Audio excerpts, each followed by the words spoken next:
Assalamualaikum warahmatullahi wabarakatuh. Perkenalkan, saya Adelia dari kelompok 3. Di sini kami akan menjelaskan keputusan strategis dalam pasar oligopoli.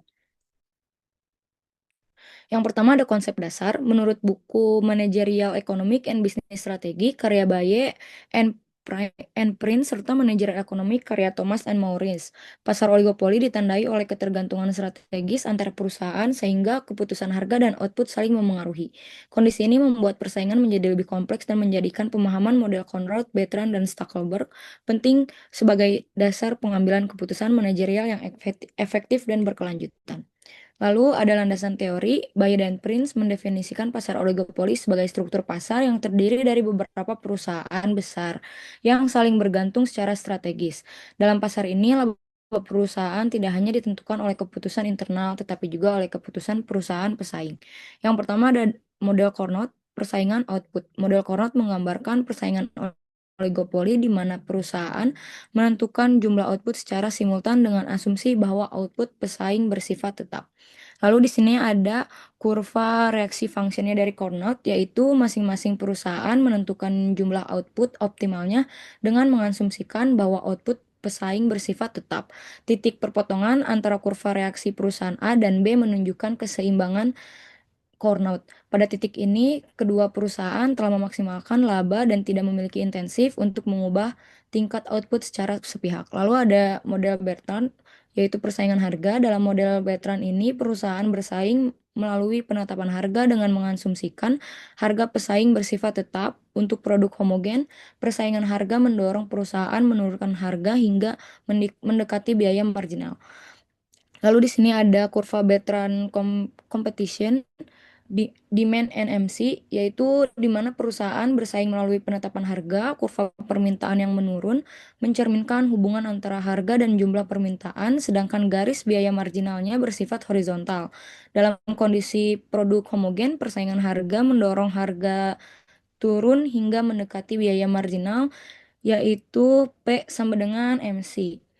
Lalu ada model Stackelberg, yaitu kepemimpinan pasar. Model ini menjelaskan struktur oligopoli dengan adanya perusahaan pemimpin atau leader dan perusahaan pengikut atau follower. Perusahaan pemimpin menentukan output lebih dahulu dan pengikut menyesuaikan output berdasarkan kurva reaksi.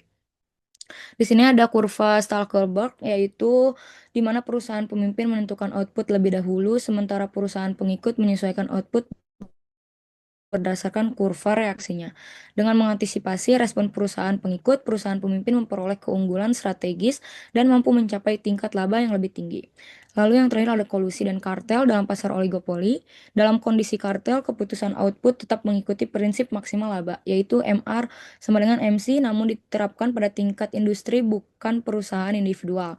Prinsip utama pengambil keputusan perusahaan menurut Thomas dan Maurice adalah bahwa laba maksimum tercapai ketika pendapatan marginal atau MR sama dengan biaya marginal atau MC. Jadi MR sama dengan MC. Lalu penjelasan tentang grafiknya yaitu selama MR-nya lebih besar dari MC, perusahaan masih memperoleh tambahan laba dengan menambah output. Sebaliknya ketika MR lebih kecil dari MC, penambahan output akan menurunkan laba. Titik perpotongan kurva MR dan MC merupakan tingkat output yang optimal. Contoh salah satu di mana sebuah perusahaan memiliki fungsi permintaan untuk produk sebagai berikut. Q sama dengan 10.000 dikurang 2P ditambah 3M, yang mana Q adalah jumlah unit, P adalah harga produk yaitu 500 dan M adalah pendapatan rata-rata konsumen yaitu 20.000. Pertanyaannya, hitunglah elastisitas harga permintaan dan tentukan apakah permintaan tersebut bersifat elastis atau inelastis. Q sama dengan 10.000 dikurang 2 dibagi 500 ditambah 3 dibagi 20.000. Dengan hasil Q sama dengan 69.000 unit. Menghitung elastisitas harga, di mana koefisien P saya itu minus 2. EP sama dengan minus 2 dikali 500 dibagi 69.000, di mana hasil EP sama dengan minus 0,0145. Di sini menunjukkan permintaan kurva dari Q sama dengan 10.000 dikurang 2P ditambah 3M dan menghasilkan 500 dibagi 500 dengan harga 500 dan kuantitas sebanyak 69.000. Yang mana hasil menunjukkan bahwa EP lebih kecil dari satu, yang berarti permintaan bersifat inelastis. Jika perusahaan menaikkan harga, penurunan jumlah unit yang terjual akan sangat kecil dibandingkan kenaikan harganya, sehingga total revenue memungkinkan akan meningkat. Next. Contoh soal 2, dalam persaingan pasar sempurna, sebuah perusahaan menghadapi harga pasar sebesar P sama dengan 150. Fungsi biaya total perusahaan adalah TC sama dengan 200 ditambah 2Q pangkat 2. Pertanyaannya, tentukan tingkat output yang memaksimalkan laba dan hitung berapa laba maksimal tersebut.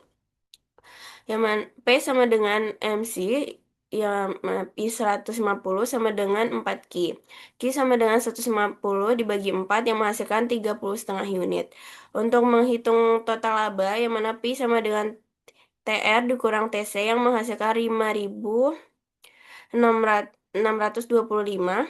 Lalu dilanjut dari 200 ditambah 2 dibagi 1.406,25 yang mana menghasilkan 2.612,5. Di sini ada grafik yang mana hasil dari Pi sama dengan MR, MC sama dengan 4Q, yang mana manajer harus beroperasi pada tingkat output 37,5 unit yang mencapai laba maksimal sebesar 2.612,5. Untuk memproduksi lebih banyak, lebih dari jumlah tersebut, biaya tersebut untuk memproduksi satu unit lagi, maka akan melebihi harga pasar yang justru akan mengurangi total laba perusahaan. Next. Baik, saya akan menjelaskan untuk analisis kasus bisnis. Jadi, industri telekomunikasi Indonesia merupakan pasar yang secara alami membentuk struktur oligopoli. Telkomsel, Indosat Ooredoo, dan XL Axiata merupakan operator besar yang mendominasi pangsa pasar, sementara Smartfren merupakan operator kecil yang berfungsi sebagai fringe kompetitor. Kondisi ini sangat mirip dengan gambaran yang disampaikan oleh Baye bahwa tidak banyak perusahaan yang bersaing, hambatan masuk besar karena biaya untuk membangun infrastruktur dan memperoleh lisensi frekuensi bisa terbilang sangat mahal dan keputusan perusahaan akan saling terkait satu sama lain.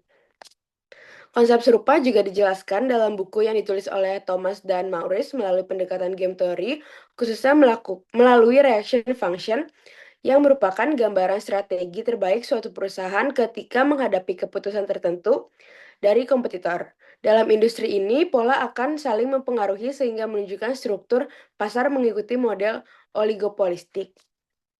Yang pertama untuk model Carnot. Jadi, model Carnot dalam Baye berfokus pada kompetisi output yang diinterpretasikan sebagai kapasitas jaringan. Perusahaan dapat menentukan berapa banyak kapasitas jaringan yang ingin mereka sediakan, dan kompetitor yang lain akan bereaksi terhadap keputusan tersebut.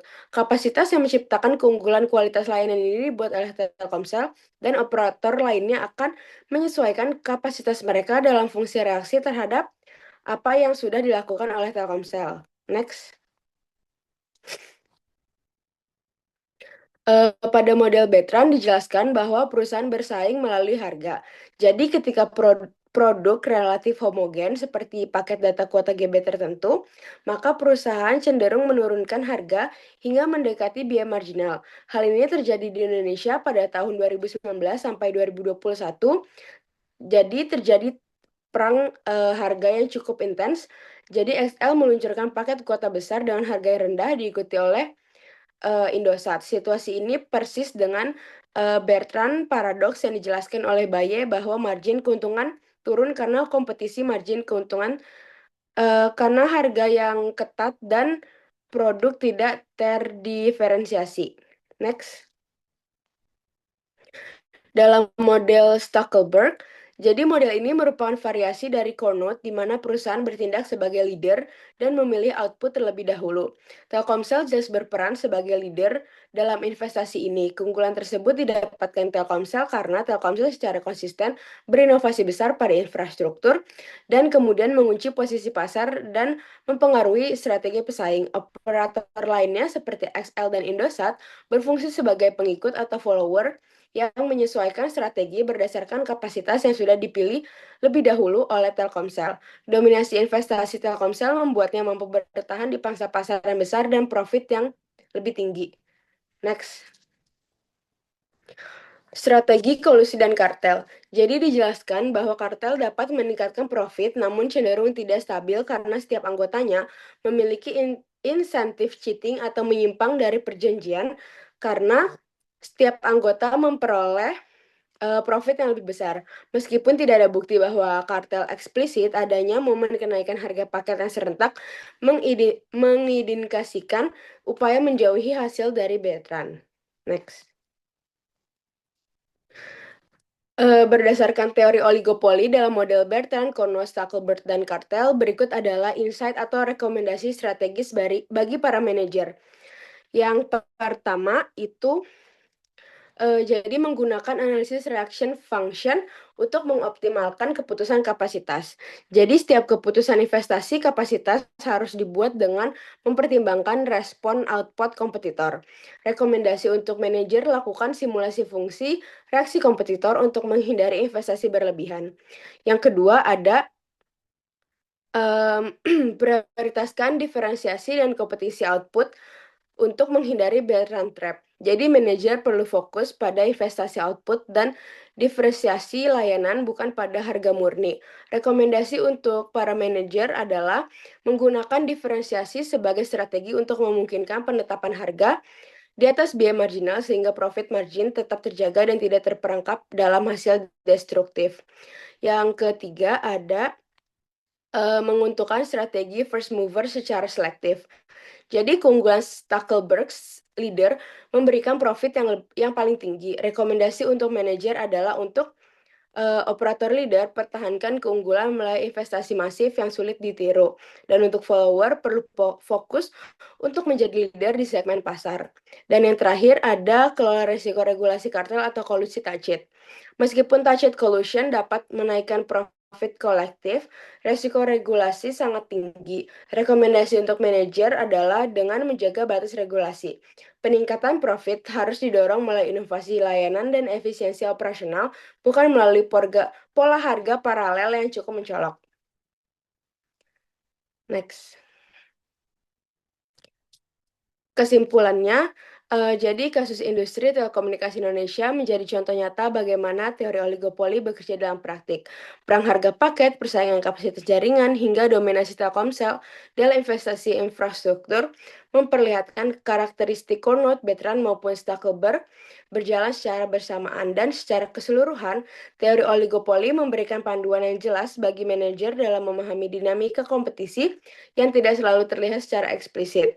Dengan memahami logika yang baik, strategi, pesaing, dan pola interaksi dalam pasar, perusahaan dapat mengambil keputusan yang lebih matang, adiktif, dan juga menguntungkan dalam jangka panjang. Sekian presentasi dari kami, kurang lebihnya mohon maaf. Wassalamualaikum warahmatullahi wabarakatuh.